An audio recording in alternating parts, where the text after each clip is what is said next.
Hey, what's up everybody? Mr. Better here again. On today's virtual lab video series, we're gonna take a look at the 12-inch disc sander. Anybody remember what side we sand on? The left side. Left side, right? I'm gonna be standing here on the left side. There's an arrow that's also the same side that the power switch is on, okay? Before turning the machine on, what do you want to make sure about? There's nothing on the table. Nothing on the table, right? We want to make sure it's clear, clean. We don't want any other scraps on it, okay? Take a look at the sanding disc. We want to make sure there's no rips or tears. Should we use it if there's any rips or tears in it? No. No, right? And this one's new. We just replaced it. It's in pretty good shape. All right, so we're standing and sanding on the left side from left to right. Materials that we're sanding, all right? Woods, plastics, and then different kinds of foam, right? Our pink insulating foam, right? All different densities, right? So when I'm sanding, you have to apply different amount of pressure down on the table, up against the sanding disc, all right? When we talk about sandpaper, what did we talk about what the rating's called? Who remembers what that term is? So here's a 12-inch disc abrasive, right? So if I take a look at the back, there's a number on there. What's that number mean?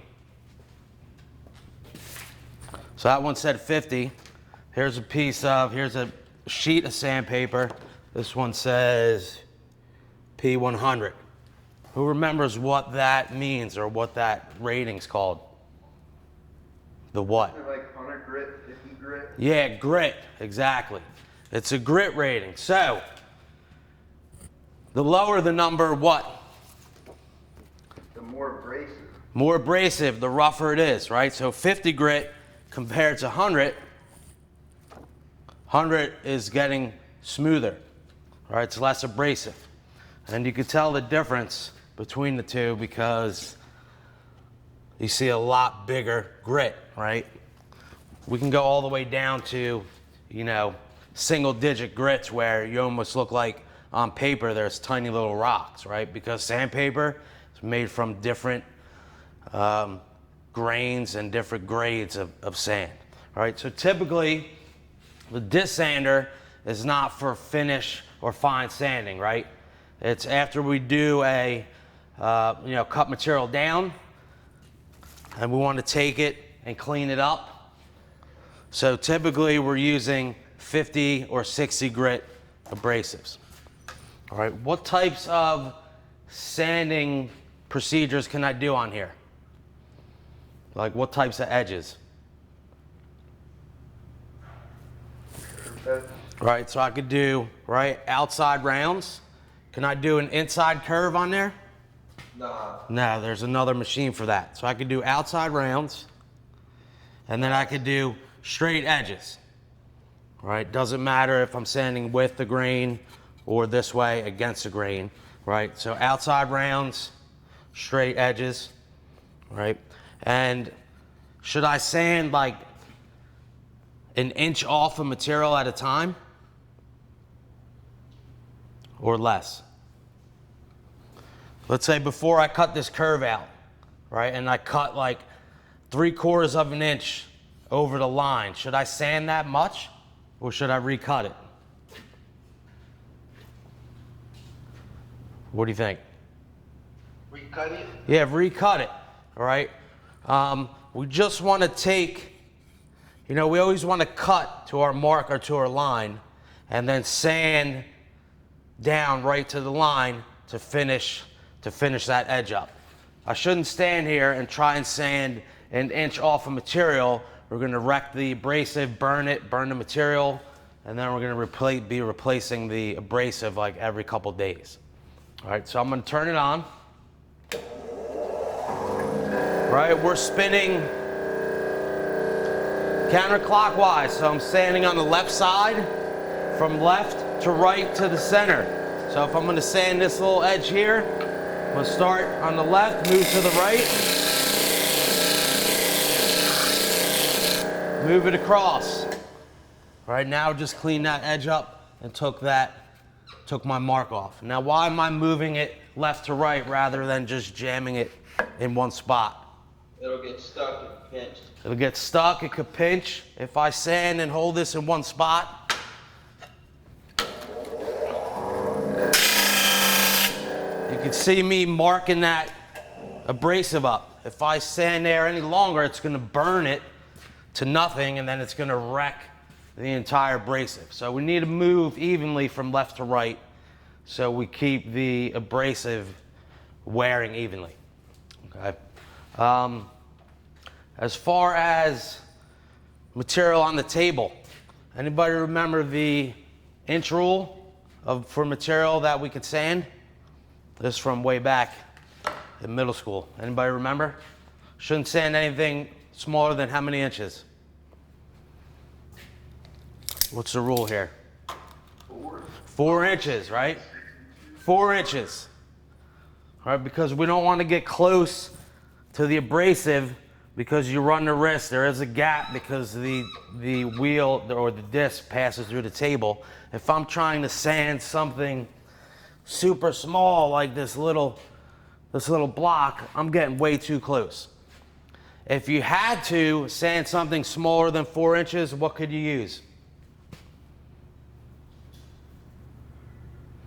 What could we use?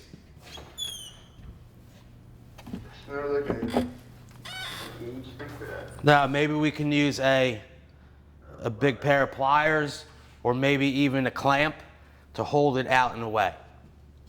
All right, it's not designed for small, sanding very small material. Plastics and foam. All right, we know plastic is pretty hard, and I got to apply a little bit different pressure with plastic because if I push too hard with plastic, what happens to the edge? It'll break. It could crack and break, but what happens with the edge of the plastic? Oh, like melt or something? I don't know. Go ahead, man. Will it melt? Yeah, it's gonna melt, right, and totally deform, right? Plastic, you're pressing too hard, friction, right? You're sanding, you're creating friction. Plastic's gonna melt and then totally throw off your dimension. So you have to apply a lighter pressure, right? Move this around. All right, when I turn it off, you can see, and I'm putting real light pressure, but you get these little bird edges. If I push really hard, I would melt that and totally destroy the edge. And then also, the harder the material, the plastic would totally rip right through this abrasive in a heartbeat. And then last but not least, our different foams, our rigid insulating foam, super lightweight. But I want to make sure I apply a very light pressure because if you push too hard, I could sand down 3/4 of an inch at a clip, right? And then also burn the edge up. But if I apply nice light pressure,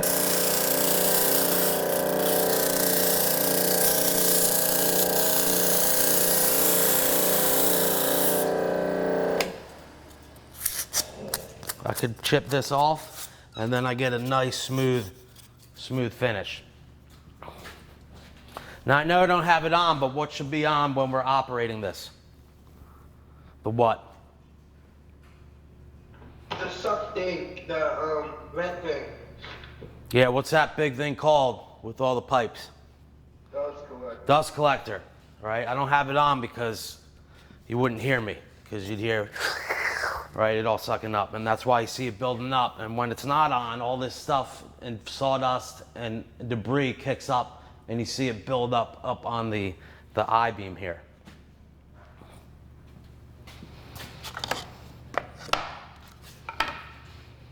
Any questions? Can we sand metal on this? No. Typically, no, but we can sand aluminum, lightweight metals. Right? Will we use aluminum in here? Sure. We may use aluminum for flashing, for roofs, or around windows. So we can sand light grade aluminum material. All right? Anything other than that, it's too hard. It's going to burn up. All right? But we